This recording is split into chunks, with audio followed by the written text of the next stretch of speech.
What if the true secret to enduring happiness isn't about achieving grand milestones or finding that picture-perfect romantic love or even racking up 1 million digital followers? What if the profound key, the very foundation of well-being, is something far more fundamental, woven into the fabric of our human existence? Simply feeling understood. It sounds almost too simple, doesn't it? Yeah. And yet you've hit upon a profound paradox that's unfolding right now. How so? Well, we live in an era just overflowing with instant communication, right? With seemingly endless ways to connect digitally, whether it's through texts, social media, video calls, you name it. Yeah, we're more connected than ever, supposedly. Exactly, supposedly. But despite this hyperconnectivity, we're witnessing a really troubling decline in overall well-being and a pervasive rise in loneliness. And this trend is particularly stark, frankly concerning among young adults. It really is. I was looking at the World Happiness Report from 2024, for example, and it dropped some truly surprising and, well, sobering findings, especially for countries like the United States. It highlighted a significant fall in happiness rankings for these nations, and a major driver of that shift was a precipitous decline in well-being among those under 30. Right. Under 30. Think about that. Young adulthood, which we once universally considered one of the most vibrant and happiest phases of life, has taken this really troubling and unexpected turn. And that, I believe, sets the stage perfectly for our deep dive today. It truly begs the central question, why? Why are so many people, particularly young adults, feeling increasingly distressed and lacking what they perceive as meaningful connections? And what role does understanding play in all this? Exactly. What precise, almost foundational role does understanding play in this profound global shift? We're not just talking about being physically present with others. Yeah. We're talking about the quality, the resonance, the depth of those interactions. Okay, let's unpack this then. Our mission today is to go far beyond those surface-level connections, the kind you might just scroll past on a feed. We're going to delve deep into the profound psychological and even physiological impacts of feeling truly seen, genuinely heard, and deeply known. We'll be exploring some cutting-edge research from health, psychology, mental wellness, The latest findings. to reveal surprising facts and hopefully some actionable insights into the transformative power of genuine connection and empathy. You're going to hear some things that might just make you rethink how you approach your relationships. Indeed. The data points to a clear crisis, and understanding its nuances, its underlying currents, is absolutely key if we want to navigate it. So let's kick things off by looking at what many are now calling the modern crisis of connection. It really feels like a silent epidemic of loneliness, kind of creeping into corners of society where you least expect it. And the numbers are, frankly, quite unsettling. They really are. The sheer scale of this problem is much larger and, I think, more insidious than many people realize. How so? What are we seeing? Well, comprehensive analyses coming out in recent years consistently show that loneliness has steadily increased among young adults over the past 4 decades, 40 years. Wow. And what's particularly concerning, and I think heartbreaking for many, is that this trend was significantly exacerbated by the COVID-19 pandemic. But here's the surprising, crucial part. It has not returned to pre-pandemic levels. So it wasn't just a blip caused by lockdowns. Not at all. Yeah. For instance, the U.S. National College Health Association's 2023 survey found that nearly half of college undergraduates reported significant loneliness. Half. Half in college. Yes. And that marks a 4.7% increase compared to 2019, before the pandemic really hit. This isn't just a fleeting symptom of a global crisis. It tells us it's a deep-seated, persistent issue. Half of all college students feeling lonely. That's not just a statistic, it's a gut punch. You imagine college as this vibrant, socially rich period of life, right? Right, the peak social time for many. And to hear that level of widespread loneliness is truly jarring. And when we look globally, does the picture get even starker? It does. In 2023, a staggering 19% of young adults worldwide reported having no one they could count on for social support. No one at all. No one. Think about that for a moment. That represents a concerning 39% increase compared to just 2006. We're talking about a massive silent shift where millions more young people are finding themselves kind of adrift without a reliable anchor of support. That's terrifying. And this isn't a uniformly distributed problem either. We see specific regional variations that highlight a significant divergence from the global average. Okay, like where? Well, generally, young adults globally might still report slightly higher social connection than older adults overall, But countries like the United States, Japan, and Australia are strikingly bucking this trend. How are they bucking it? In these nations, young adults are actually reporting the lowest social connection across all age groups. Lower than older adults. Yes. To give you a concrete example, in the U.S., 18% of young adults aged 18 to 29 reported having no one they feel close to. This is a higher percentage than any other age demographic in the country. This really challenges our traditional understanding of age and sociality. That's truly fascinating and deeply concerning at the same time. It really shows how this isn't just a universal phenomenon hitting everyone equally. There are specific vulnerabilities tied to culture, societal structures, maybe even digital habits in different regions. Absolutely. And you mentioned something earlier about a shrinking age gap in connectedness. What does that signify for us? Well, it signifies a significant erosion of what was once a distinct advantage for young adults. Historically, young people were often seen as the most socially integrated age group, right? Wide networks, bustling social life. You think so? Back in 2006, young adults were 6% more likely than older adults to report having someone to rely on. That was a clear difference. Okay. But by 2020, this difference had shrunk to less than 1%. Wow. Almost gone. Almost vanished. What this tells us is that the decrease in the quality and quantity of social connection is disproportionately affecting this young adult demographic.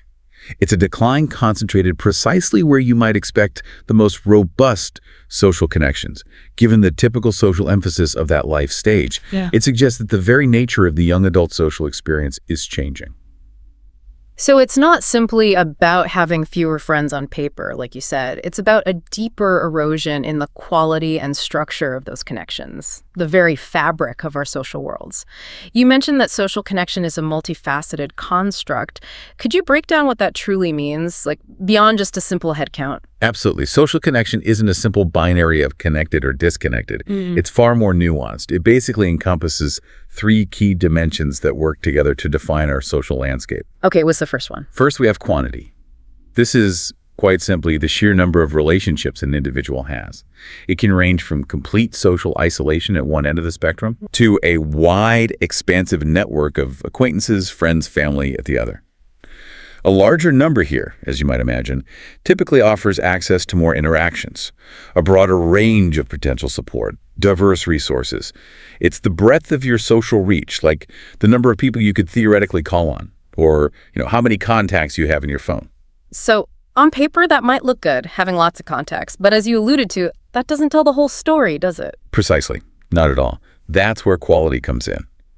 And this dimension moves far beyond just the head count.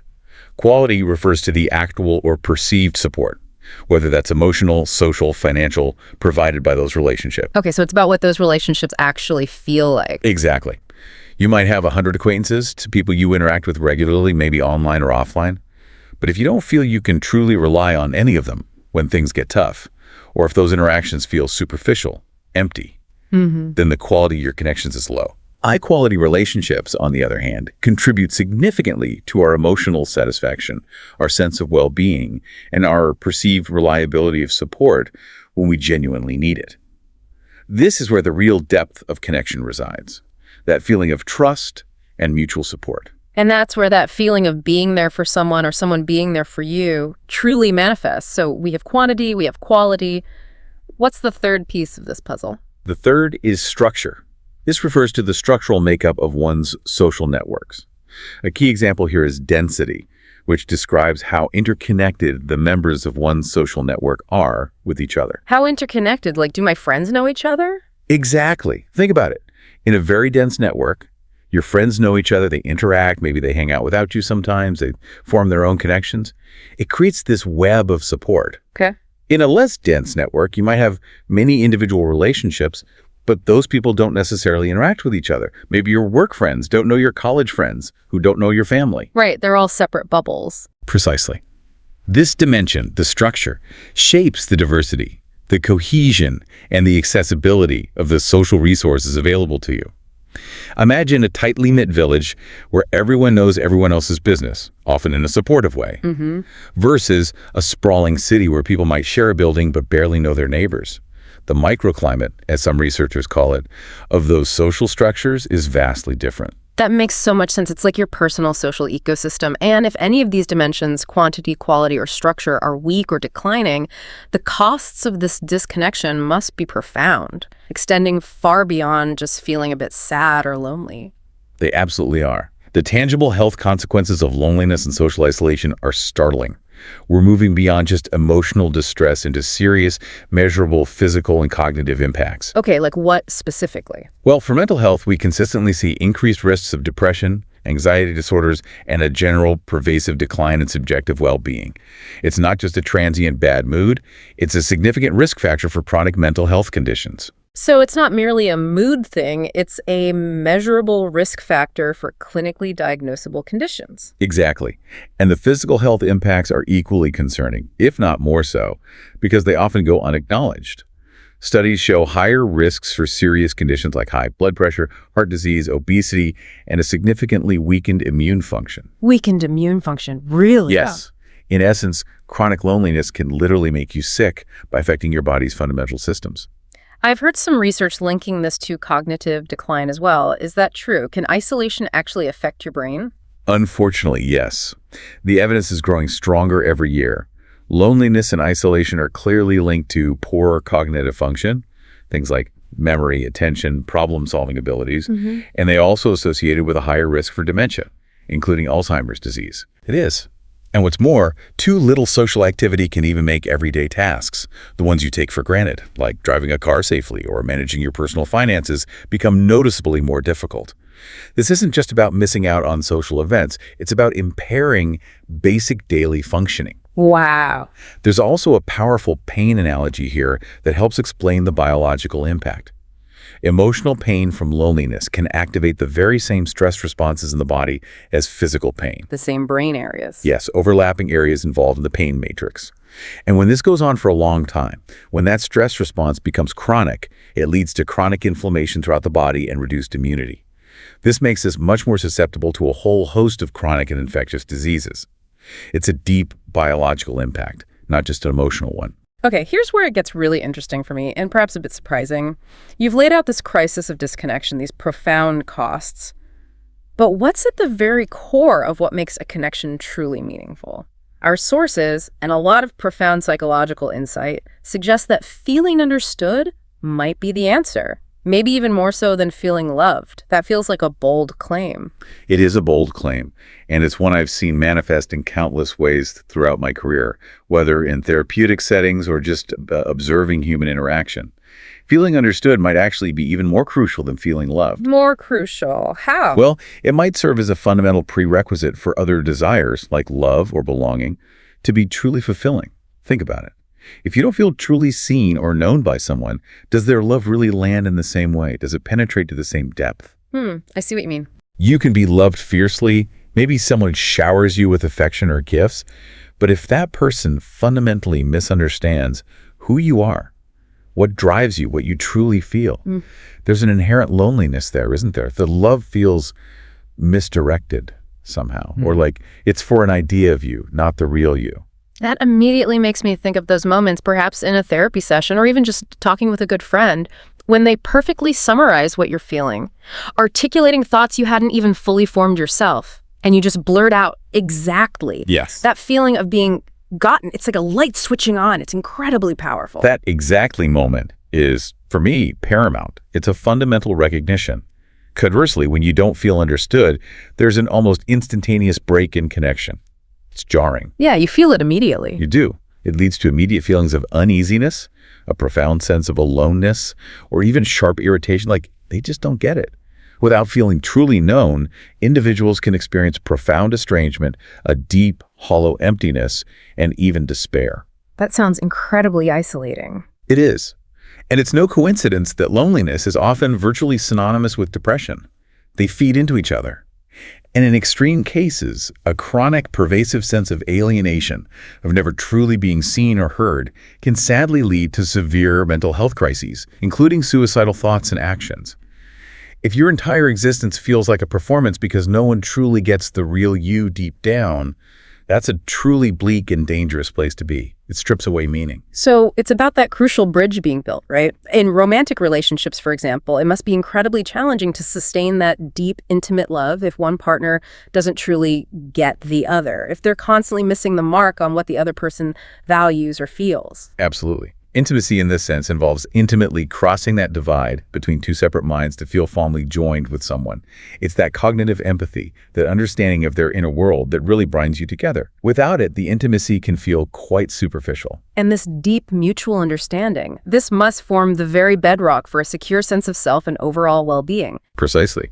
And our sources, along with decades of psychological research, help us break this down into 10 compelling pillars that illustrate why feeling understood is so fundamentally important for human flourishing. Okay, let's dive into those 10 pillars of well-being through understanding. This is where we really see the profound, multifaceted reasons why feeling understood isn't just nice, but absolutely critical. Right. The first pillar is truly fundamental, a prerequisite. You're known. Think about it this way. When you experience being misunderstood, even for a fleeting moment, the connection between you and the other person is, however temporarily, severed. Right, it snaps. Exactly. You're disjoined, cut off. It's like a circuit breaking. Feeling known, truly having someone grasp who you are, pulls you back from that isolating island of aloneness. Yeah. It's the very first requirement for any genuine connection. Without it, you're just two separate entities occupying the same space, maybe talking at each other. So it's about preventing that feeling of being an isolated unit, like you're speaking into a void. Okay, what's the next crucial pillar? Second, your identity is confirmed. When others see you as you want and need to be seen, when they validate your perspective, it profoundly verifies your sense of self. How does that work? Well, it assures you that who you believe you are, your values, your intentions, your personality, is comprehensible, it's justified, it's real in the shared social world. To feel truly gotten is to feel deeply, rewardingly validated. It's an affirmation that your internal experience has an external reality, that you are indeed who you think you are in a way that others can recognize. That's huge. It makes you feel like, okay, I'm real and my existence makes sense in the world, which actually sounds like it leads right into the third pillar you mentioned. It does very naturally. Yeah. The third is you exist. This might sound dramatic, but as social creatures, we need a certain amount of external corroboration to feel truly real in a profound sense. Really? Like, our existence depends on others seeing us. In a psychological sense, yes. Our sources highlight an unconscious, almost primal fear that if we aren't understood, if our inner world isn't mirrored or acknowledged by others, it will be as if we never existed at all. Imagine like a phantom limb. You feel it intensely, but no one else can see it or validate it. That unsettling feeling is similar to the existential anxiety of not being understood. We need that social mirror to confirm our reality.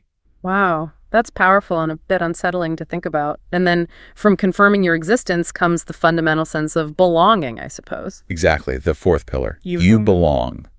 Feeling understood intrinsically connects you to others. It allows you to feel truly welcome and integrated into a group or a relationship. And the opposite. Conversely, feeling all alone and detached or chronically misunderstood can be emotionally excruciating. This is something many who have experienced marginalization or who have been shunned or excluded can attest to deeply. Understanding addresses that primal human need for inclusion, for being part of the tribe, for knowing you have a place. And from that sense of belonging, you extend into something even larger.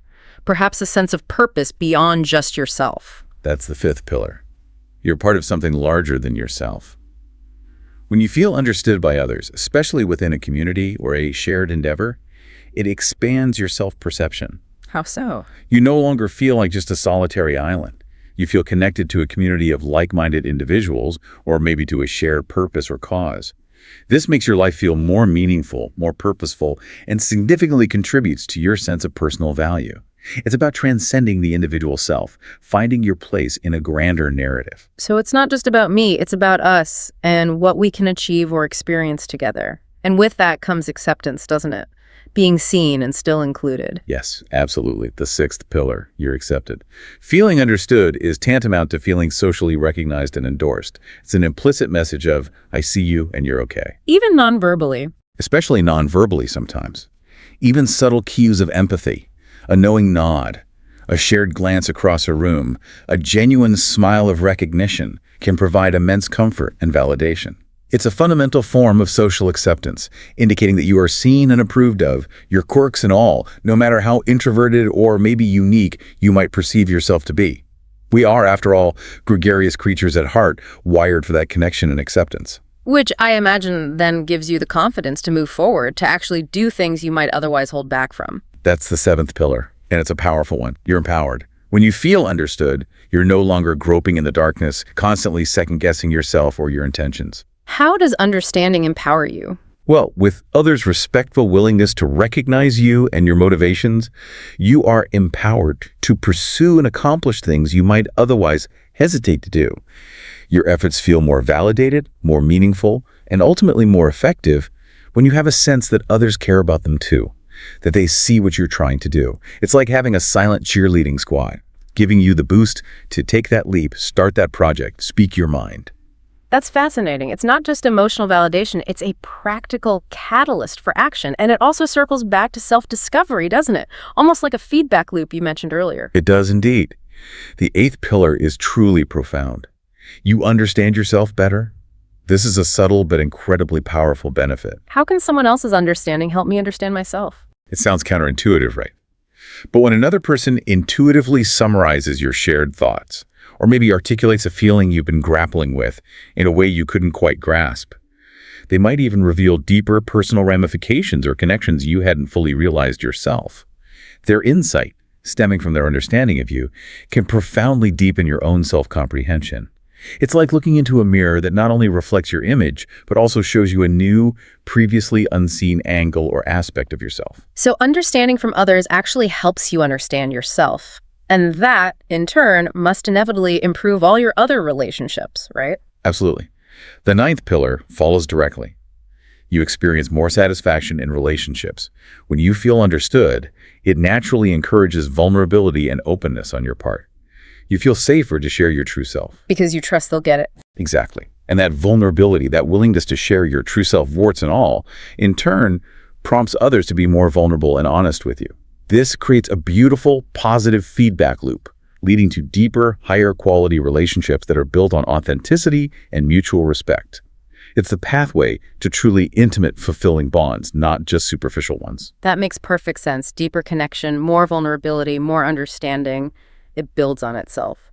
And finally, the 10th pillar, which sounds incredibly vital given our earlier discussion about the crisis of connection and mental health. It is perhaps the most critical for overall well-being. You're shielded from the depths of depression. Given that depression is so strongly linked to feelings of separation, isolation, and profound estrangement, that sense of being fundamentally alone, even in a crowd. Yeah, that deep loneliness. Feeling understood and genuinely connected to those around us acts as an incredibly powerful safeguard. It's like a vital antidote against profound distress. It's not a magic cure-all, of course, but it's a robust preventative measure, reinforcing psychological resilience and making it harder for those feelings of deep isolation to take root. This isn't just touchy-feely stuff, is it? It has real, measurable impacts, even down to our brain chemistry. You mentioned brain activity earlier. What does the science actually say about the neural signature of understanding? How does it show up in our brains? Right. This is where it gets really concrete. The scientific backing here is quite robust now, bridging that gap between subjective experience and objective biological data. Functional magnetic resonance imaging, or fMRI studies, have provided fascinating insights. What have they found? These studies have shown that when individuals feel understood, it activates specific brain regions associated with reward and positive social connection. We're talking about areas like the ventral striatum. That's the reward center, right? Exactly, a key part of the brain's reward system. And also the middle insula, which is involved in processing emotions and body states, sort of integrating feeling and social context. These are the same areas that light up when we experience pleasure, social bonding, or that warm sense of belonging. So it's literally like our brains are saying, yes, this feels good, this is rewarding, this is what we need. A neurochemical thumbs up. Precisely. It's a biological validation of the experience. It feels good because neurologically it's good for us. Conversely, and perhaps just as telling, not feeling understood activates different regions. Which ones? Areas associated with negative affect and emotional pain, such as the anterior insula. This provides powerful empirical evidence that understanding isn't merely a subjective feeling or a pleasant social interaction. Yeah. It has a profound and measurable biological impact on our brain's architecture and our overall emotional state. It's hardwired into us. This truly grounds the concept, doesn't it? Yeah. It moves beyond being just a nice idea and shows us it's fundamentally wired into our human experience at a biological level. It absolutely underscores that social connection, and particularly the feeling of being understood within that connection, is not a luxury or a preference. It's a fundamental human need with tangible neurological correlates. It's about basic psychological and biological functioning, maybe as crucial as feeling safe or having enough to eat. So if feeling understood is so crucial, biologically and psychologically, why are so many young people, as we discussed earlier, struggling so much with loneliness and disconnection? It seems like there must be significant barriers preventing them from achieving this vital state. There are, definitely. And a particularly critical one, brilliantly identified by the Stanford Communities Project, or SCP, is what they've termed the empathy perception gap. The empathy perception gap, what's that? It's a truly surprising finding. It reveals that young people consistently underestimate the empathy and care of their peers. They basically believe their peers are less caring and less likely to help than they actually are in reality. That's incredibly counterintuitive. You'd think, especially with so much digital interaction and, shared experiences online, they'd be pretty good at gauging that sort of thing. Why would they underestimate it? You would think so, but the data tells a different story. Here's a concrete example from one of their studies. Students were asked to estimate how many of their peers would act kindly by helping others who are feeling bad. Okay, what did they guess? They estimated around 87%, which sounds pretty high, right? Yeah, seems reasonable. But then, when those same peers self-reported their own likelihood of acting kindly, a remarkable 96% said they would. 96%, that's a huge difference. It's a significant 9% perception gap. They are systematically misreading how much compassion and willingness to help actually surrounds them. They're walking around thinking people care less than they actually do. Wow. Almost a full tenth of the population they're misjudging. What are the real-world consequences of this persistent gap? Does it actually change behavior? Oh, absolutely. The consequences are truly devastating for social connection. This perception gap leads students, and indeed many young adults, to avoid taking crucial social risks. What do you mean by social risks? Things like striking up conversations with new people, sharing personal struggles when they're feeling down, asking for help when they need it, or even just offering a compliment or reaching out to someone who seems lonely. So basically all the things you need to do to build connections. Precisely. These are exactly the behaviors that are critical for building, nurturing, and deepening meaningful relationships. And this avoidance, fueled by the empathy perception gap, creates what the researchers call a vicious cycle of misperception and social disconnection. How does the cycle work? They don't reach out because they wrongly believe others don't care or won't respond positively, and by not reaching out, they never get the chance to discover that their peers actually do care or would likely respond well. Yeah. It becomes a self-fulfilling prophecy of isolation. They expect rejection or indifference, so they don't try, and thus they remain disconnected. It's heartbreakingly cyclical, isn't it? A misunderstanding that perpetuates the very problem it fears. And I imagine these early experiences of connection, or the lack thereof, especially in formative times like college, have a ripple effect that extends far beyond a semester or a single year. They absolutely do. The SCP's longitudinal study provides striking insights into the enduring impact of early social ties.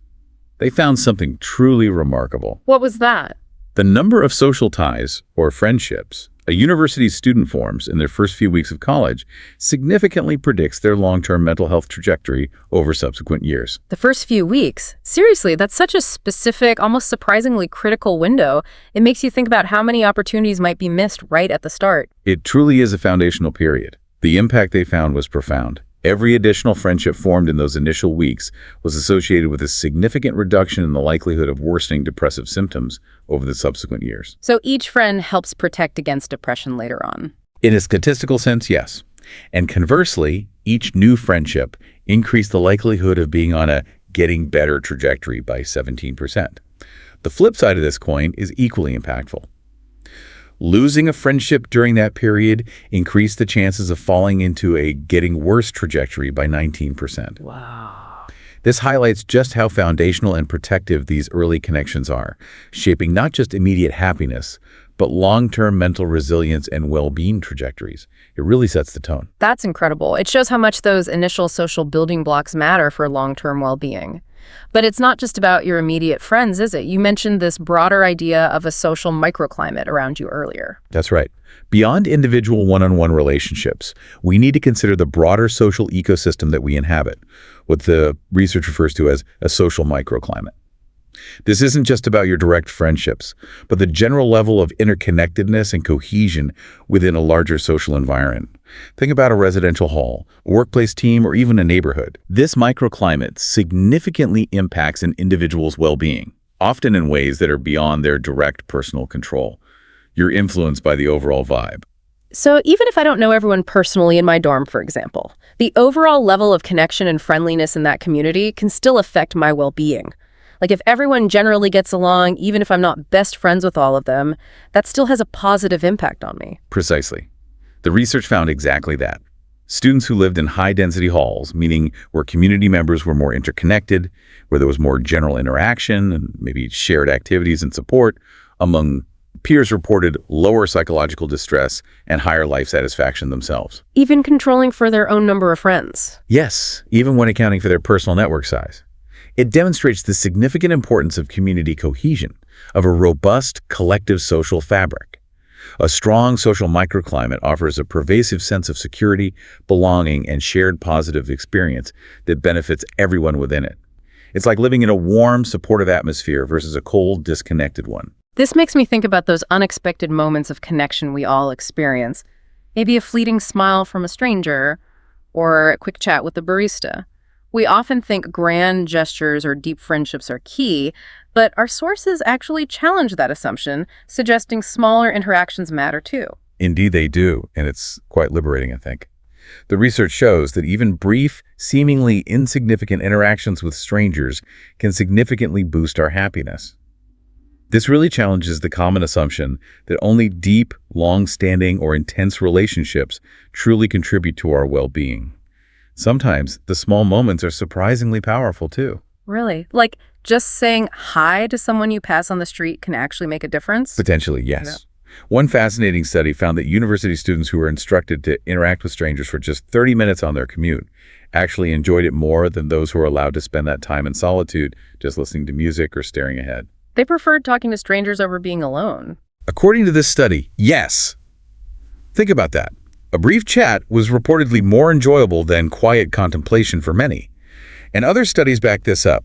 Simple acts, like genuinely thanking a bus driver, greeting a fellow commuter with a smile, or having a brief, friendly social interaction with a barista while ordering your coffee, all consistently led to greater happiness and a more positive mood for the person initiating the interaction. So it benefits the initiator. Yes. These are what researchers call minimal social interactions, and their cumulative power is often underestimated. They're like little bursts of connection throughout the day. I know, I often feel a little awkward striking up conversations with strangers, and I suspect many of our listeners do too. But this suggests it's definitely worth stepping outside that comfort zone sometimes. There was also an interesting experiment about acting extroverted, right? Even if you're not naturally an extrovert. Yes, that was another really insightful study.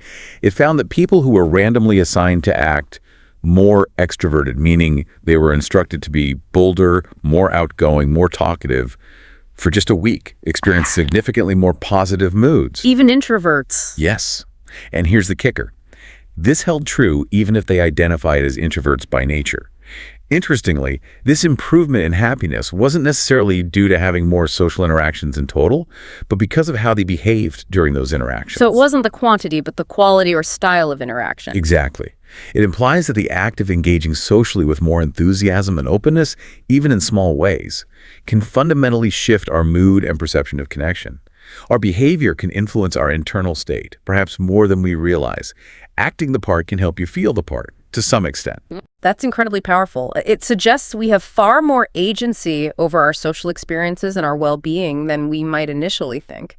Okay, so knowing all this, the crisis, the core need for understanding, these barriers like the empathy perception gap, how can we actually bridge that gap? What interventions have proven to work in cultivating deeper connections? This is where the research becomes incredibly hopeful, moving from diagnosis to practical solutions. The Stanford experiments, for example, demonstrated that targeted interventions can be very effective in shifting those misperceptions and fostering connection. What kind of interventions? Well, they found that when students were exposed to compelling data showing their peers actual high levels of empathy, when their misperceptions were directly challenged with the facts we talked about earlier, it significantly reduced that empathy perception gap. How much did it reduce it? In one specific experiment, it led to an astonishing 75% reduction in that gap, just by showing them the real statistics about how much their peers actually cared. 75%. Just by showing them the truth. That sounds almost too simple, but clearly it was impactful. It's remarkably effective in its simplicity. And it wasn't just a perceptual shift in their minds, it led to tangible behavioral impacts.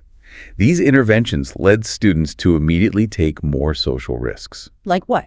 Like initiating more conversations, being more willing to share vulnerabilities or ask for help from peers. And what's even more impressive is that these effects weren't just fleeting, momentary changes. They lasted. Yes, the interventions had long-lasting effects. Participants were twice as likely to sign up for social events with strangers 2 months later compared to a control group. It truly shows that by correcting these fundamental misperceptions about others' empathy, you could break that vicious cycle of social avoidance and unlock a greater willingness for genuine connection. That's a powerful tool to put into practice, especially for educators, community leaders, anyone trying to foster better connections. So what does this all mean for cultivating empathy and understanding in our own lives, in our personal interactions, maybe even in professional settings like the workplace? How do we become better at this? That's the key question, right? How do we apply this? The lessons drawn from cultivating empathy and leadership, for instance, can be directly and powerfully applied to our personal interactions. Because fundamentally, leadership is about human connection. Okay, so what's the first step? First, and this is crucial, we must treat empathy as an active practice. It's not necessarily an innate trait that everyone is born with in equal measure, although some might find it easier. For many, it's a skill that requires consistent effort, intentional practice, and continuous refinement over time. So it's like learning any skill. Exactly. And part of that practice includes being willing to be vulnerable and authentic in sharing your own feelings and experiences when appropriate, because that creates a bridge for others to connect with you. For example, a leader or even just a friend might say, I understand you're feeling overwhelmed because I've felt that exact same crushing pressure myself when X happened. It's about drawing on your own lived experience as a resource, not just abstractly imagining theirs. So it's about being intentional and putting in the work, just like you would for any other skill, whether it's learning an instrument or a new language. And I particularly love the concept you mentioned earlier, holding space. Can you elaborate on that? Yes, holding space is truly crucial, and it's often misunderstood. Empathy isn't about rushing in to solve every problem, to fix every situation, or to immediately offer unsolicited advice to someone who's sharing their struggles with you. Which is often our first instinct, right? To fix it. It often is. But instead, holding space is about simply being present for them, fully present. This means acknowledging their feelings, both verbally, that sounds really tough, and non-verbally, perhaps with a soft facial expression or a gentle nod. It means signaling understanding with phrases like, I see you, I hear what you're saying, or asking, how can I support you right now, rather than assuming you know what they need. And it involves managing ourselves, too. Critically, yes. It involves regulating your own emotions to truly listen without interrupting constantly, without judgment, and without allowing your own biases or experiences to hijack the conversation and make it about you. And then regularly checking in, not just once, but over time, to see how the other person is truly doing.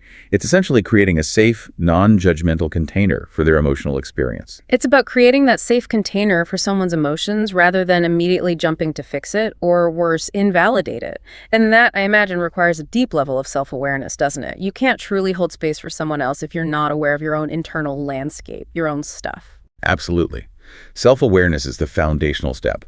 You simply must understand your own emotional landscape, your inherent biases, your typical reactions, and your personal triggers before you can truly, genuinely empathize with others.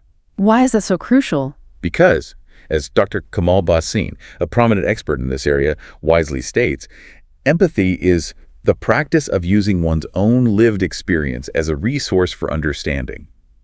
If you don't understand your own lived experience, your own feelings, how can you use it as a resource?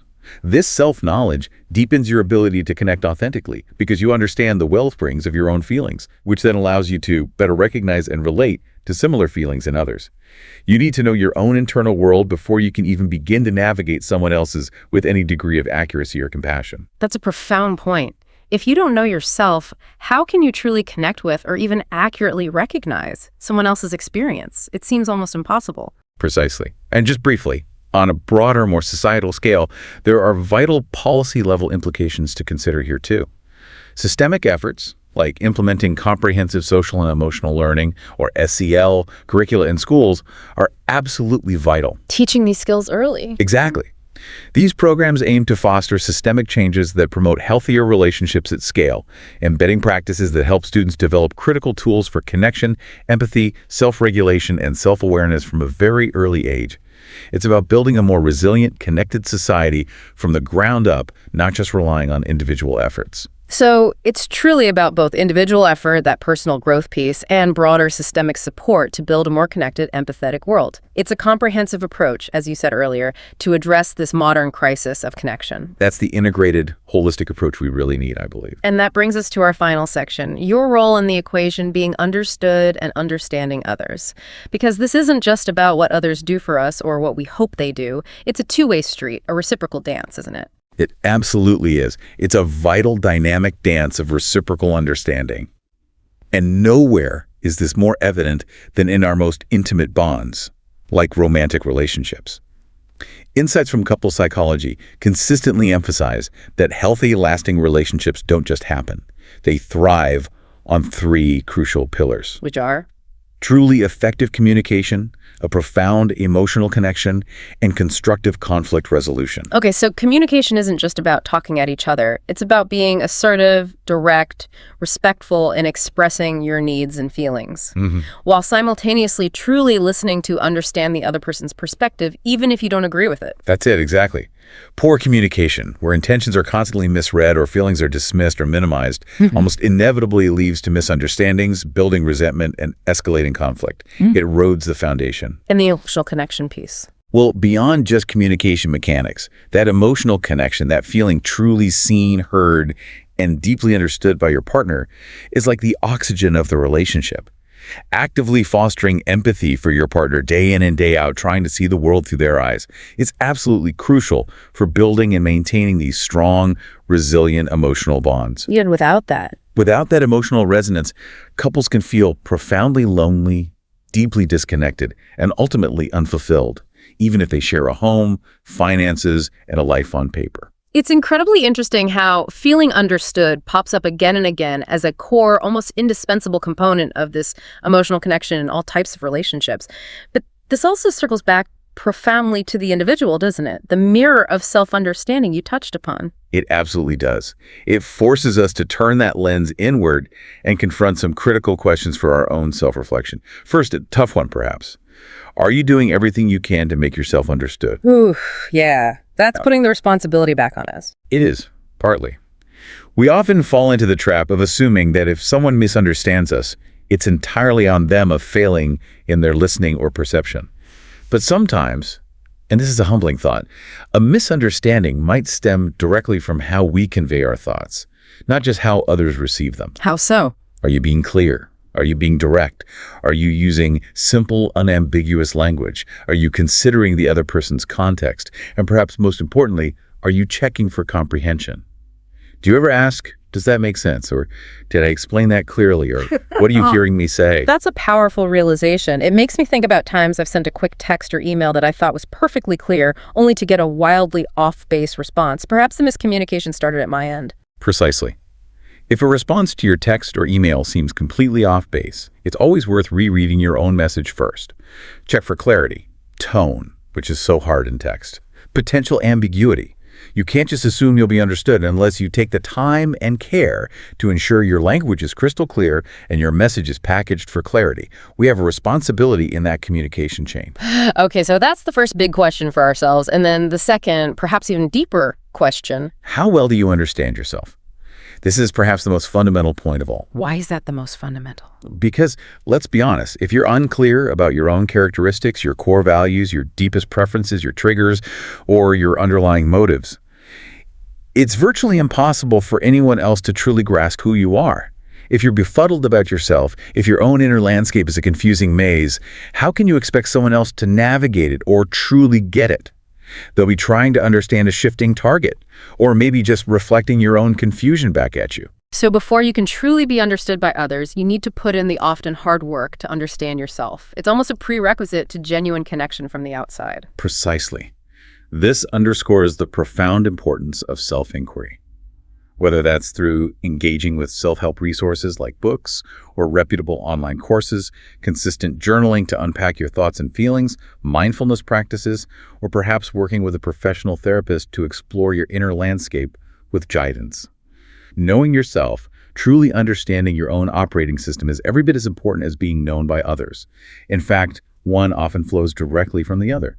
The clearer you are on yourself, the clearer you can be to others. What a journey we've been on. From recognizing this silent epidemic of loneliness, especially among young adults, to uncovering the profound, almost primal power of feeling understood, and then circling right back to our own responsibility in that crucial equation, both in how we communicate and how well we know ourselves.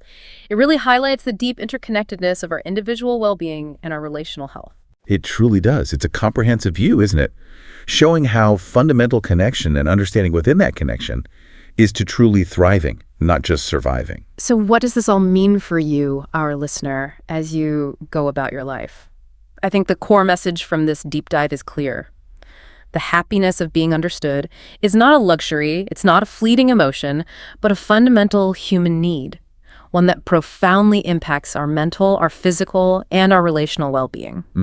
And while loneliness is a significant and growing challenge, particularly for young adults, we now see it's a multifaceted one. And crucially, it's one we can address. How? Well, by recognizing the various dimensions of social connection, quantity, quality, structure, by proactively addressing that pervasive empathy perception gap that so often keeps us isolated because we misjudge others, and by actively cultivating understanding, both within ourselves, through self-awareness, and in our intentional interactions with others, through active listening and empathy, by doing these things, we can unlock deeper satisfaction, greater resilience, and a profound sense of flourishing in our lives. It's about intentional engagement, then.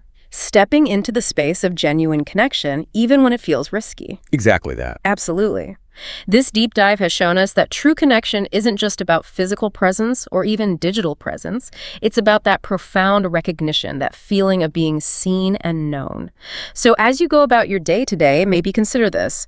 What if the simplest yet most powerful step you could take towards a happier, more connected life isn't just about finding more people to fill your space or getting more followers, but about creating moments where you strive to be truly understood by expressing your authentic self clearly and vulnerably, and equally, where you strive to truly understand another by listening with genuine curiosity and empathy. That reciprocity. Could this bridge of empathy, actively offered and gratefully received, be the most direct path to the profound happiness you're seeking? Something to think about. We invite you to explore this further in your own life and relationships.